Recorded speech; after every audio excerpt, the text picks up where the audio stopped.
Awesome character building. Unconsciously we are forming habits every moment of our lives.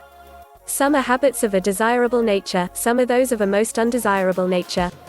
Some, though not so bad in themselves, are exceedingly bad in their cumulative effects, and cause us at times much loss, much pain and anguish, while their opposites would, on the contrary, bring us much peace and joy, as well as a continually increasing power.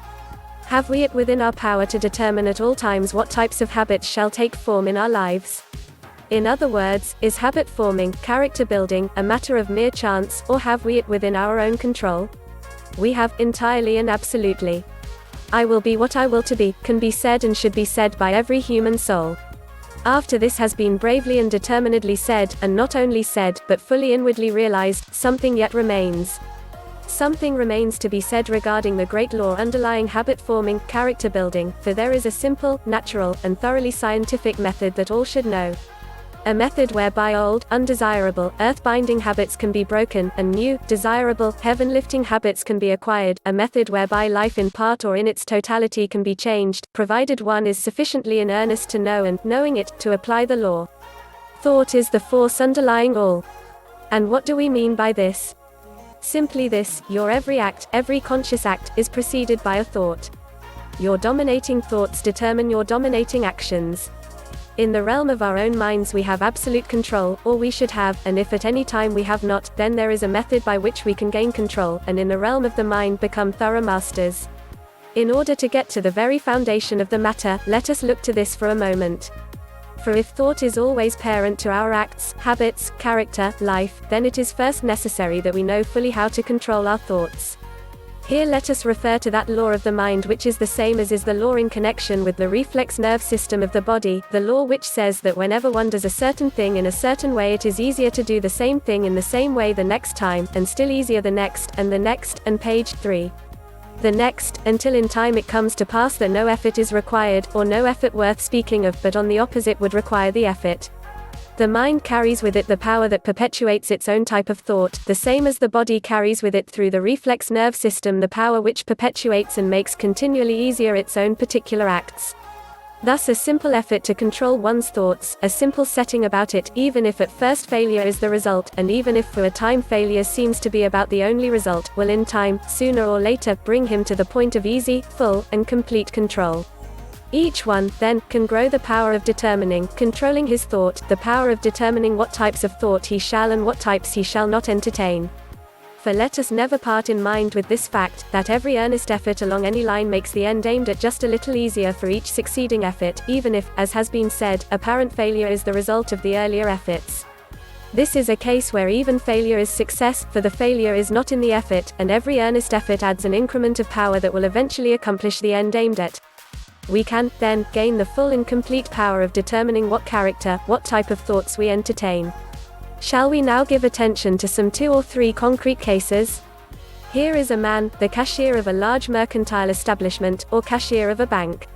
In his morning paper he reads of a man who has become suddenly rich, has made a fortune of $500,000 or $1 million in a few hours through speculation on the stock market. Perhaps he has seen an account of another man who has done practically the same thing lately. He is not quite wise enough, however, to comprehend the fact that when he reads of 1 or 2 cases of this kind he could find, were he to look into the matter carefully, 100 or 200 cases of men who have lost all they had in the same way. He thinks, however, that he will be one of the fortunate ones. He does not fully realize that there are no shortcuts to wealth honestly made. He takes a part of his savings, and as is true in practically all cases of this kind, he loses all that he has put in, thinking now that he sees why he lost, and that had he more money he would be able to get back what he has lost, and perhaps make a handsome sum in addition, and make it quickly. The thought comes to him to use some of the funds he has charge of.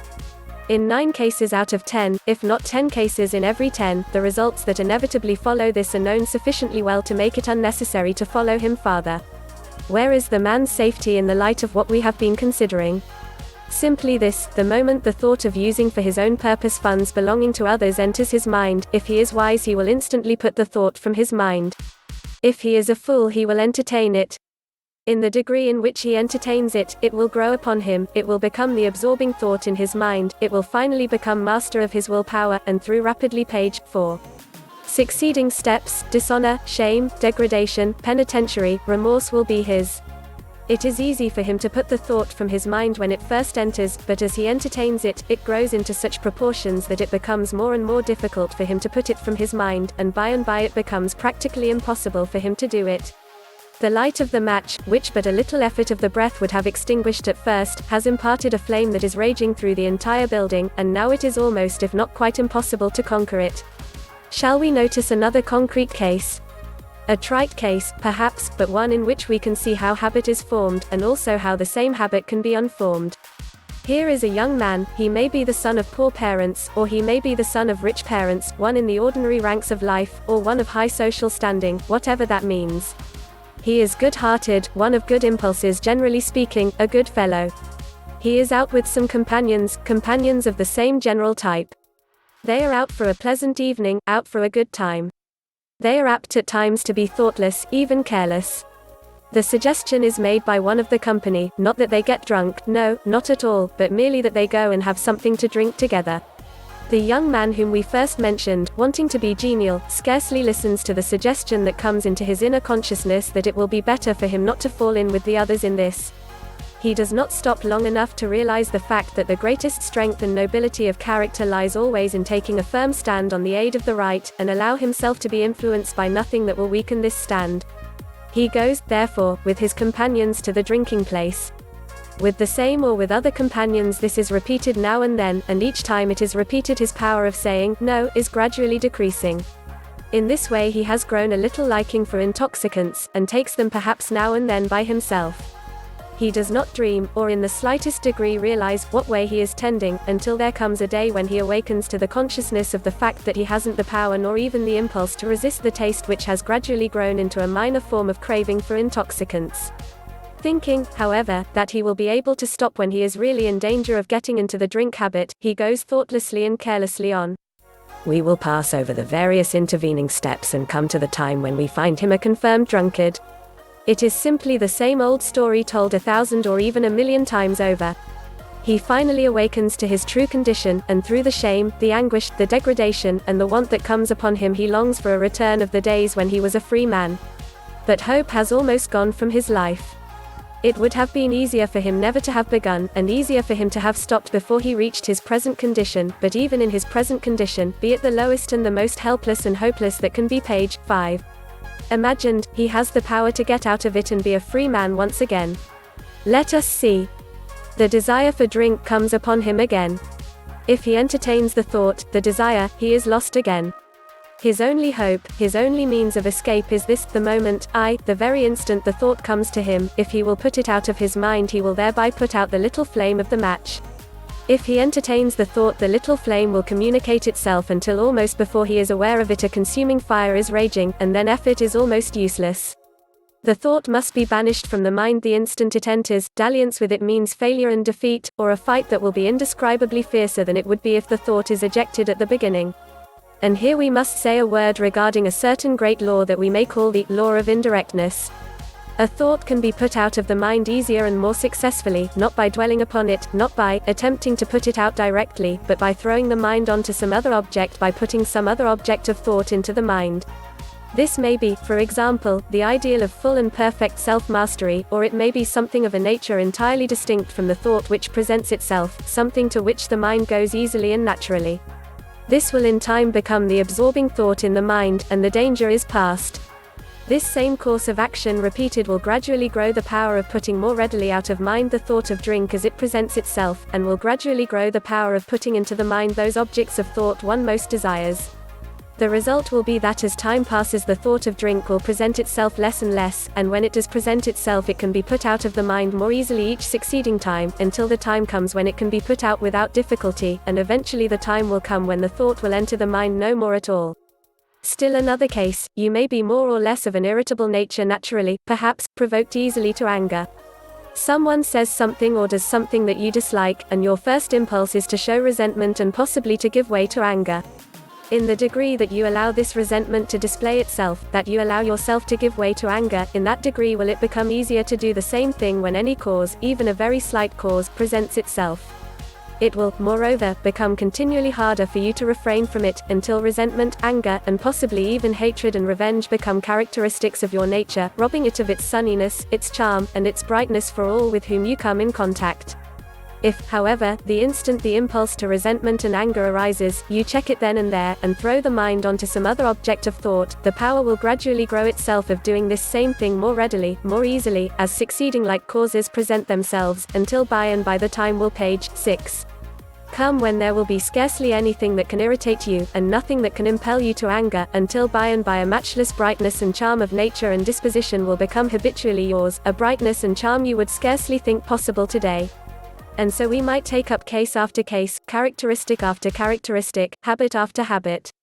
The habit of fault-finding and its opposite are grown in identically the same way, the characteristic of jealousy and its opposite, the characteristic of fear and its opposite. In this same way we grow either love or hatred, in this way we come to take a gloomy, pessimistic view of life, which objectifies itself in a nature, a disposition of this type, or we grow that sunny, hopeful, cheerful, buoyant nature that brings with it so much joy and beauty and power for ourselves, as well as so much hope and inspiration and joy for all the world. There is nothing more true in connection with human life than that we grow into the likeness of those things we contemplate. Literally and scientifically and necessarily true is it that, as a man thinketh in his heart, so is he. The is part is his character. His character is the sum total of his habits. His habits have been formed by his conscious acts, but every conscious act is, as we have found, preceded by a thought. And so we have it, thought on the one hand, character, life, and destiny on the other. And simple it becomes when we bear in mind that it is simply the thought of the present moment, and the next moment when it is upon us, and then the next, and so on through all time. One can in this way attain to whatever ideals he would attain to. 2 steps are necessary: first, as the days pass, to form one's ideals, and second, to follow them continually, whatever may arise, wherever they may lead him. Always remember that the great and strong character is the one who is ever ready to sacrifice the present pleasure for the future good. He who will thus follow his highest ideals as they present themselves to him day after day, year after year, will find that as Dante, following his beloved from world to world, finally found her at the gates of paradise, so he will find himself eventually at the same gates. Life is not, we may say, for mere passing pleasure, but for the highest unfoldment that one can attain to, the noblest character that one can grow, and for the greatest service that one can render to all mankind. In this, however, we will find the highest pleasure, for in this the only real pleasure lies. He who would find it by any shortcuts, or by entering upon any other paths, will inevitably find that his last state is always worse than his first, and if he proceed upon paths other than these he will find that he will never find real and lasting pleasure at all. The question is not, what are the conditions in our lives, but, how do we meet the conditions that we find there? And whatever the conditions are, it is unwise and profitless to look upon them, even if they are conditions that we would have otherwise, in the attitude of complaint, for complaint will bring page 7. Depression, and depression will weaken and possibly even kill the spirit that would engender the power that would enable us to bring into our lives an entirely new set of conditions. In order to be concrete, even at the risk of being personal, I will say that there have come at various times into my life circumstances and conditions that I gladly would have run from at the time, conditions that caused at the time humiliation and shame and anguish of spirit. But invariably, as sufficient time has passed, I, or anyone for that matter, have been able to look back and see clearly the part that every experience of the type just mentioned had to play in my life. I have seen the lessons it was essential for me to learn, and the result is that now I would not drop a single one of these experiences from my life, humiliating and hard to bear as they were at the time, no, not for the world. And here is also a lesson I have learned: whatever conditions are in my life today that are not the easiest and most agreeable, and whatever conditions of this type all coming time may bring, I will take them just as they come, without complaint, without depression, and meet them in the wisest possible way, knowing that they are the best possible conditions that could be in my life at the time, or otherwise they would not be there, realizing the fact that, although I may not at the time see why they are in my life, although I may not see just what part they have to play, the time will come, and when it comes I will see it all, and thank God for every condition just as it came. Each one is so apt to think that his own conditions, his own trials or troubles or sorrows, or his own struggles, as the case may be, are greater than those of the great mass of mankind, or possibly greater than those of anyone else in the world. He forgets that each one has his own peculiar trials or troubles or sorrows to bear, or struggles in habits to overcome, and that his is but the common lot of all the human race. We are apt to make the mistake in this, in that we see and feel keenly our own trials, or adverse conditions, or characteristics to be overcome, while those of others we do not see so clearly, and hence we are apt to think that they are not at all equal to our own. Each has his own problems to work out. Each must work out his own problems. Each must grow the insight that will enable him to see what the causes are that have brought the unfavorable conditions into his life. Each must grow the strength that will enable him to face these conditions, and to set into operation forces that will bring about a different set of conditions. We may be of aid to one another by way of suggestion, by way of bringing to one another a knowledge of certain higher laws and forces that will make it easier to do that which we would do. The doing, however, must be done by each one for himself.